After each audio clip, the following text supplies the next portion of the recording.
ये तस्वीरें हैं 1998 की और ये तस्वीरें हैं आज की। दोनों तस्वीरों में दो चीजें कॉमन है। पहली, एक कंट्रोवर्शियल किताब द सैटेनिक वर्सेस और दूसरी इस किताब के कंट्रोवर्शियल ऑथर सलमान रुश्दी। आज सालों बाद सलमान रुश्दी एक बार फिर से चर्चा के विषय बने हुए हैं और उसका कारण अब की बात द सैटेनिक वर्सेस नहीं है बल्कि उनका ब्लूमबर्ग में दिया हुआ एक इंटरव्यू है। मुझे इस बारे में बहुत चिंता हो रही है। आप जानते हैं, क्योंकि भारत में मेरे बहुत सारे दोस्त हैं जो पत्रकार हैं और जिनसे मुझे इस बारे में दिलचस्प जानकारी मिलती है कि क्या हो रहा है।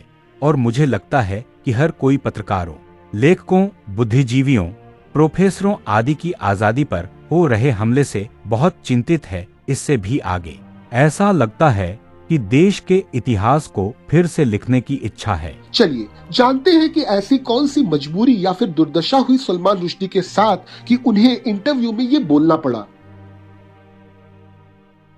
सलमान रुश्दी को समझने के लिए शुरू से शुरू करना पड़ेगा। 1947 के ब्रिटिश इंडिया के बॉम्बे में जन्म हुआ सलमान रुश्दी का बाद में वे बन गए ब्रिटिश सिटीजन और आज वे एक अमेरिकन सिटीजन हैं। उनकी एक किताब द मिडनाइट चिल्ड्रन लोगों ने काफी ज्यादा पसंद की।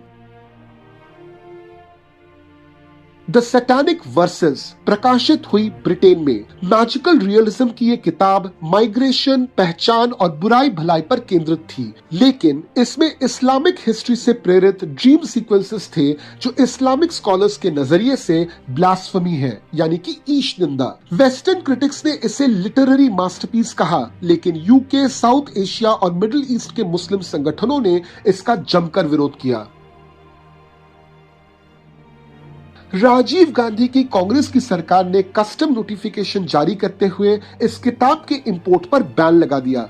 दुनिया का पहला देश बना भारत जिसने इस किताब को बैन किया था, मगर क्यों? कांग्रेस सांसद सैयद शहाबुद्दीन और खुर्शीद आलम खान के मांग पर। रुश्दी ने उस समय राजीव गांधी को एक ओपन लेटर लिख के कहा था कि किसी भी फ्री सोसाइटी में ऐसा नहीं होना चाहिए। मगर यहाँ पे एक बहुत जरूरी सवाल है, क्या राजीव गांधी ने कभी इस किताब को पढ़ी? अब देखिए, इसका कोई प्रूफ हमको नहीं मिलता, मगर हाँ, पूर्व मंत्री पी चिदम्बरम ने बाद में कहा था कि इस किताब को भारत में बैन करना एक गलत फैसला था। अब यहाँ पे एक इम्पोर्टेंट बात को समझिए कि इस किताब पर कस्टम नोटिफिकेशन लगा था, यानी कि ये किताब कभी भी भारत में प्रिंट हुई ही नहीं और अगर ये बैन नहीं लगता तो इस किताब को भारत में इंपोर्ट किया जाता। दरअसल भारत के किसी भी पब्लिशर के पास इस किताब को प्रिंट करने का परमिशन कभी भी नहीं था।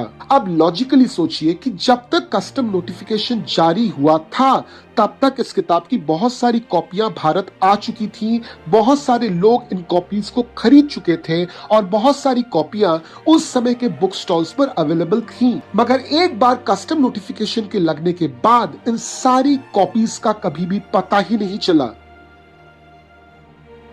इस किताब के खिलाफ लगातार विरोध होते रहे। यूके के ब्रेडफोर्ड में इस किताब की कॉपियां जलाई गईं, पाकिस्तान और अन्य देशों में प्रोटेस्ट्स हुए। 14 फरवरी 1989 को ईरान के अयतुल्ला खुमैनी ने एक फतवा जारी करके रुश्दी की हत्या का ऐलान किया और ऐसा करने वाले के लिए रखा करोड़ों का इनाम। बहुत सालों बाद जब एक सर्वे किया गया तो पता चला कि विरोध करने वालों में से करीबन 90% लोगों ने इस किताब के बारे में सिर्फ सुना था, इसे कभी भी पढ़ा नहीं था, यहां तक कि देखा तक नहीं था। फतवे के बाद Salman Rushdie British police protection में जोसेफ एंटन नामक एक सेफ हाउस में 10 साल छुपे रहे। ईरान के उस समय के राष्ट्रपति खातमी ने कहा कि वे फतवे का समर्थन नहीं करते, मगर उन्होंने फतवे को रद्द नहीं किया। अमेरिका के न्यूयॉर्क में एक लेक्चर के दौरान हादी मातर नामक एक व्यक्ति ने 27 सेकंड में 12 बार वार किए सलमान रुश्दी पर एक चाकू से। सलमान का लिवर डैमेज हुआ, एक आंख की रोशनी गई और हाथों के नर्व कट गए। महीनों तक उन्हें हॉस्पिटल में रहना पड़ा, मगर इस अटैक का मोटिव वही वाला फतवा। संदीपन खान नामक एक व्यक्ति के पीआईएल पर चर्चा करते हुए दिल्ली हाई कोर्ट ने 1988 का वही वाला कस्टम नोटिफिकेशन सरकार से मांगा। तत्कालीन बीजेपी सरकार ने बताया कि ये नोटिफिकेशन गुम हो चुका है। आर्काइव्स खंगाले गए मगर ये नोटिफिकेशन कभी मिला ही नहीं। फाइनली नवंबर 2024 में कोर्ट का फैसला आया और सैटानिक वर्सेस पे लगा हुआ बैन पूरी तरह से उठा लिया गया।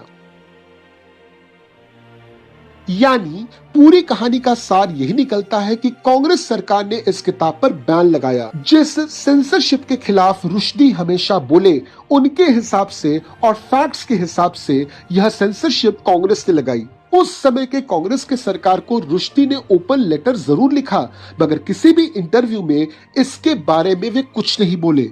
और अब जब उनके किताब पर से बैन उठ चुका है तो उन्होंने बड़ी आसानी से बीजेपी पर इनटॉलरेंस का आरोप लगा दिया। अब यही है perfect example of selective criticism. Anyways, सच्चाई फैक्ट्स में है न कि प्रोपेगेंडा में। तो इस पूरे विषय को लेकर आपकी क्या सोच है हमको कमेंट में जरूर बताइए। वीडियो को लाइक कीजिए, चैनल को सब्सक्राइब कीजिए और मैं आपसे मिलता हूं अगले वीडियो में एक नए स्टोरी के साथ। जय हिंद।